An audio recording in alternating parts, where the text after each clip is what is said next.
Hello and welcome to another ATP Geopolitics video for the 25th of January 2023. This is a overnight news and other news update section that would usually be attached to my frontline update. But there's so much going on the front lines and quite a lot going in the news. I'm going to have to separate them out again, otherwise it'd be too long. What has been going on? Well, goodness me. Let's go first to the Ukrainian figures for the overnight losses, or overnight figures for the losses of Russian forces yesterday. These are pretty high. In fact, they are significantly high. All the usual caveats, accuracy, propaganda. Russia don't produce a similar sort of figures. But goodness, okay. Remember yesterday there were, what was it? 4 helicopters, 2 fixed-wing planes lost. So kind of this builds onto yesterday, but all sorts of equipment and troop losses. Obviously, it's more about how indicative this is rather than the exact numbers that are being put out. 910 liquidated personnel. That is a massive loss yesterday. 9 tanks, 23 APCs, 6 artillery systems, 2 MLRS, 1 fixed-wing aircraft, 5 drones, 23 vehicles and fuel tanks. Now, I know there are a few recorded losses yesterday in terms of, I think we've got some footage coming out of a number of different areas. Vuhledar, Vodyane, even a boat attack across the Dnipro in the Kherson region. Just all sorts of stuff going on up and down. But these are huge numbers. 23 APCs, even 9 tanks is significant. 23 vehicles and fuel tanks. Goodness me, 910 liquidated personnel. So some big things happened yesterday. I've got War Monitor saying Ukrainian long-range artillery hit and destroyed 8 concentrations of Russian forces yesterday. That wouldn't surprise me, given 910 losses, or 910 troop losses wouldn't surprise me, given 8 HIMARS attacks on troop concentrations. So just a really significant day yesterday. On the flip side, Russia have said that they've destroyed another HIMARS yesterday, which DEFMON puts their claimed destruction of HIMARS at 215% of the HIMARS that have been provided to Ukraine. So 20 HIMARS have been provided. Now Russia have claimed to have destroyed 43 of them. Ukrainians, on the other hand, have said not one single one has been destroyed. So somebody's not telling the truth there. Okay, looking at all the sort of aid news going on, and it's frenetic at the moment. There are claims going on all over the shop, as I think the ramifications of Ramstein are now being felt. So, although there's a bit of an anticlimax with Ramstein on Friday, because I guess all the military aid donations have been announced before Ramstein, or at least most of them had. And so when it actually came to Ramstein, nothing really came out of the meeting other than a few kind of cryptic indications that more was to follow, and there's perhaps some agreement on tanks. Well, since Friday, there's been a flurry of activity. Switzerland is finally prepared to offer help. The Swiss Security Policy Commission of the National Council wants Germany, Denmark, and Spain to be allowed to transfer weapons from Switzerland to Ukraine. For example, Gepard ammunition. That is a huge move there and will please an awful lot of people. That was a deeply unpopular move, even given Switzerland's neutrality, or in fact, perhaps especially given their neutrality, because people were trying to understand how an export arms market can work with neutrality. After a Monday evening closed meeting of the Norwegian Parliament's Committee of Foreign Affairs and Defence to discuss military assistance to Ukraine, Norway is considering transferring up to 8 Leopard 2 tanks out of 36 available. So that's coming out for a quarter, well, just under a quarter, I guess, of their stocks of Gepard, which is really significant. Spain has joined the European plan for the supply of Leopard tanks to Ukraine. The government has taken a decision to that effect, El País reports. In fact, it looks like all these sort of 15 nations together. So the US will give 200 plus Bradleys to Ukraine. So the 15 NATO members operating Leopard 2 should give at least half that number of tanks to Ukraine, says Thomas Tyner. No excuses. NATO is an alliance and all members have to shoulder part of costs and risks, even if the Berlin Kremlins don't want to. Well, it looks like both Germany themselves and the other nations giving a relaxing of the export license will possibly give 100 plus Leopards to Ukraine. The question is going to be timing, because there's no point, or it's less effective if you give Ukraine these weapons in dribs and drabs, but it depends on several factors here. Training. Training is hugely important. There's going to be a lot of training needing to take place. I don't think there's any shortage of frontline infantry troops in terms of calling up reserves in Ukraine. So there's a waiting list, I believe, for infantry recruitment. But there's a shortage of artillerymen, shortage of tankers, shortage of sort of crew members for these different vehicles. So there's going to be an expertise shortfall. So training is going to be super important. Then it's going to be getting the equipment, making sure it's ready. So how many of these Leopards will need to be tinkered with to get them battlefront ready? That's the next question. And then logistically speaking, how quickly can they be can the crew be trained on them, and these pieces of equipment get to the front line? So, and because they wouldn't want to be delivered in dribs and drabs. It would be absolutely fantastic if the Ukrainians could have entire ready-made battalions, or whatever groupings of these you're going to have, ready to go all at the same time for maybe your spring offensives, rather than spread over months and months and months and months. So and obviously you've got maintenance and logistics to consider as well. So lots of considerations here, but goodness me, the equipment is flying in. If you think there's 741 um, AFVs or something of that number being given, and now with all these tanks thrown in, that's even more. Goodness, that's a lot of kit now finding its way to Ukraine. Well, even better news for the Ukrainians. This week, the USA may announce the delivery of a significant number of Abrams tanks to Ukraine. This was reported in the Wall Street Journal with reference to unnamed American officials. Well, actually, Washington Post has now produced a piece saying that, and there's different numbers being touted, like 50 Abrams, 30 Abrams, maybe more. Um, at least 30 is according to the Washington Post, but these aren't from drawdown numbers. These appear to be, it's not like these ones are being phased out or whatever. These are being manufactured, I think, to send to Ukraine. So these aren't going to be there in the near term. These are long term, which is interesting because it kind of accepts that this is going to be a protracted war. B, it's talking about the long term sustainability of the Ukrainian armed forces. And I think there was deals to go on with regard to Leopards. So the Americans wanted to make sure the Leopards were the ones that were going to be sent there first. Those are going to be more useful for a number of different reasons than the Abrams, for the Ukrainians on the front line. So get the Leopards in there, and then there'll be this sort of backstop. There'll be this long-term project with Abrams. Maybe it's a bit of savvy. Um, I don't know, a bit of economics going on there, a bit of trade. If we're going to, promise these to Ukraine on a long term basis, is there going to be a good bit of business deal to be done on behalf of the manufacturers of the Abrams tanks, so on and so forth? I don't know. I'm sort of speculating here, but either way, this is really good, even if they're not going to get these Abrams anytime soon. Probably not for the neophytes, and are not likely to arrive for many months, if not years. Says the Washington Post. Throw into that though the new news that this source says increasingly likely that Sweden will send 10 to 12 Stridsvagn 122 tanks to Ukraine. So pretty decent Swedish tanks. However, Swedish Defense Minister Paul Jonsson said that a donation of these tanks, which is a version of the Leopard 2, could be relevant in the future. Currently, preparations are not made for a donation of tanks from Sweden, but it is not excluded that this could happen at a later stage. So, as ever, you get these excited announcements, and then they kind of roll back a little bit. But then the excited announcements do actually put pressure on the nations in terms of expectations. So we could see that happening. It's great.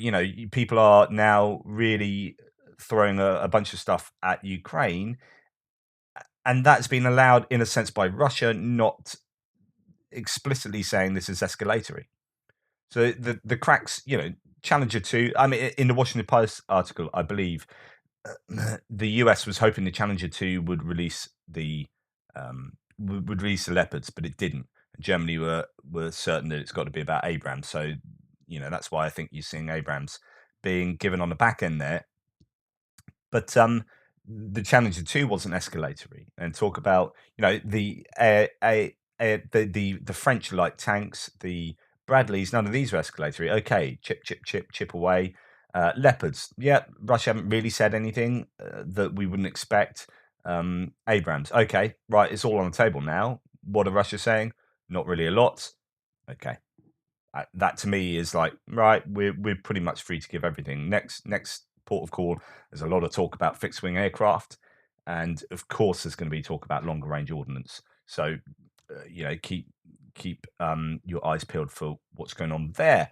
Uh, on the flip side, Russia cannot upgrade its T-72 and T-80 tanks, which it removes from storage, to the latest models due to sanctions. I know this has been the ongoing theory, but I'm not sure that sanctions have bitten quite as much as people would have liked. However, it appears that it could be the case in this particular context. According to Russian media, this is coming from Russian media, says no reports. The optics that are installed are older and of poorer quality. There are also problems with the installation of dynamic protection. Uh, all high-end parts, says this person, probably restricted for T90s only, and maybe their stockpiles have started to run dry. But as someone says here, could you share the source? There doesn't seem to be a source shared on this, so I would like to see a source for that. According to Russian media, is effectively rumor mongering, but I can imagine this to be at least somewhat true. In with regard to the huge amount of military hardware being given to Ukraine, and I meant to say this the other day, I just forgot. Too many sources, too many things to say. U.S. officials, this is from 4 days ago from Reuters. U.S. officials advise Ukraine to wait on the offensive. Officials say so.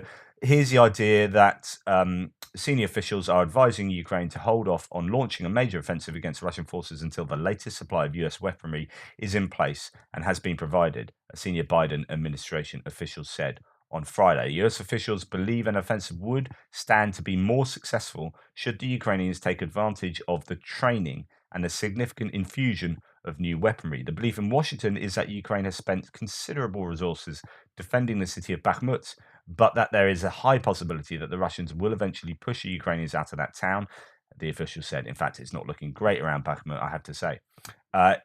If that happens, it will not result in any strategic shift on the battlefield, the official said. One consideration for the Ukrainians, and the official said, it said quite a lot, is how much they continue to pour into defending Bakhmut at a time when they are preparing for an offensive to try to drive the Russians out of the areas they hold in southern Ukraine. US officials are working with the Ukrainians on this trade-off, the official said. Absolutely exactly what I've been talking about over the last sort of week or two, which is that trade-off between the PR of Bakhmut, the morale that you would suffer, or the morale loss you would suffer in losing Bakhmut, and the morale gain the Russians would govern, the PR win that would be against. Is it worth it in the number of troops being lost to hold on to Bakhmut? And in throwing people and reinforcements and resources at Bakhmut, are you actually hamstringing your own offensive going forward in spring, late winter, whenever it was planned? So there's lots of things to consider around this idea. On the other hand, there are signs Putin's making a big move, a quote, big move in the next several weeks to regain the initiative in the war. Officials familiar with the intelligence tell CNN. So, update, there are indications that Putin is considering another troop mobilization Of as many as 200,000 men, US and Western officials familiar with the intelligence told CNN. And the Kremlin has begun to conduct polling domestically to gauge the popularity of another mobilization. So, uh, CNN reporting on a few different things there. This is what the Russians appear to have done previously, which is throw out some ideas, whether it's in official polling or just testing the water in throwing out these ideas on propaganda channels and state media channels or different locations, and just gauging public opinion to see what the best decision is. But they're almost undoubtedly, some might say that's pointless because they are going to mobilize. They're going to need to mobilize a lot of men. It's just whether they can get the equipment for those men and who's going to train them. So there's discussion about this yesterday about the- their trainers have been sent to the front line, have died on the front line or committed to the front line. They just don't have the training facilities or at least the capability to train this number of troops.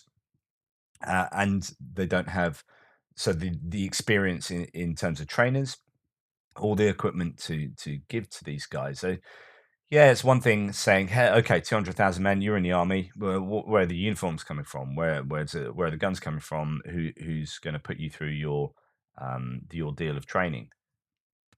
Okay, so how useful are you going to be?" But then on the other side of the coin, we have the idea that just throwing people at problems seems to be a the way that Russia do things, and b successful. If you're going to talk about you know taking 500 meetings in Bakhmut is successful at the cost of I don't know how many thousand people. So all these calculations will be going on, but it might not really be a problem for the Russian decision makers because they're willing to just throw inexperienced, ill-equipped people at a problem. Okay, moving on to something slightly different. German shipments to Russia collapsed to their lowest level. Sorry, oops, collapsed to their lowest level in goodness me.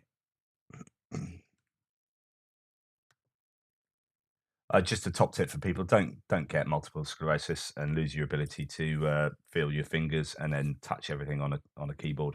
It's never useful. So sorry, German shipments to Russia collapsed to their lowest level in almost 20 years. Exports of goods from Germany to Russia collapsed to the level of 2003 because of sanctions. In 2022, the volume of goods supplied to the country collapsed by 45% to 14.6 billion euros.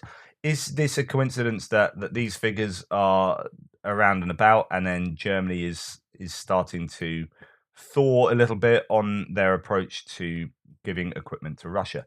Part of the one of the theories to do with why they have been so reticent to give equipment has been the close economic ties Germany has, well, historically and presently got with Russia. If those economic benefits of close relationship between the two countries are lessening to a significant degree, then maybe Russia doesn't have the hold over Germany as some people might think or have previously thought. So, yeah, this could be uh, an aspect of the decision that has been made in Germany. And then going on to Wagner, General Staff Wagner Group is recruiting incarcerated Ukrainian citizens for Russia's war. The Kremlin controlled Wagner Group is recruiting imprisoned Ukrainian citizens who were forcibly taken to Russian prisons, the General Staff of Ukraine's armed forces reported. I don't know whether I don't imagine this is POWs. This will be people imprisoned in the occupied territories. But you wonder how useful it is to have such people on the front line. Then it just goes to show how scared people would be. Imagine you're put in prison, right? And you're pro-Ukrainian, and then you're released from prison, and they say, right, here's a gun. We're going to throw you on a front line. But by the way, if you don't shoot at the enemy, i.e., your own, people who you favour, then we're just going to shoot you from behind. It's like, well, damned if I do, damned if I don't. So then, is it? I mean, goodness me, if you want to read an absolutely amazing book, get Robert Sapolsky's "Behave," giving you just a real insight into human behaviour. And in that, he talks about the number of people on the front lines in, I think, World War One, maybe World War Two, who would just shoot and miss people on purpose. There's awful lot of people that just find it really difficult to shoot people for very human reasons. And it could be that if you're throwing people like this on a front line, they could go through all the motions, but it's quite easy to look like you're shooting at someone, but clearly not shoot at them. But how easy? Imagine you really want to surrender to the Ukrainian forces in front of you. You got pro-Russian, people all around you, convicts, mercenaries who are willing to shoot you in back if you even remotely step out of line.